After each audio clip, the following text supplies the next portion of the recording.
دوستم میگفت من یه دروغ گفتم، نه از بیمهری، از ترس این که از دستش بدم. ولی اون دروغ یه روز خودش رو لو داد. یه شب همسرش داشت دنبال یه فایل میگشت و یه رسید از کیفش افتاد بیرون. رسید یه کافه بود با تاریخ همون شبی که گفته بود با دوستاش بوده. اون رسید یه سوال ساده ساخت. تو اون شب اینجا بودی؟ و اون برای چند لحظه فقط سکوت کرد.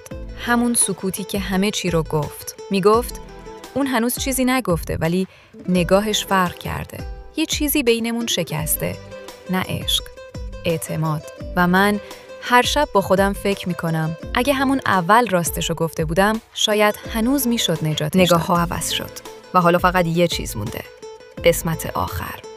اگه میخوای بدونی چی گفت، چی شنید و چی تموم شد، قسمت پایانی رو از دست نده. لایک کن، سابسکرایب کن و آماده باش برای آخرین اعتراف. با هم ادامه میدیم. قدم به قدم.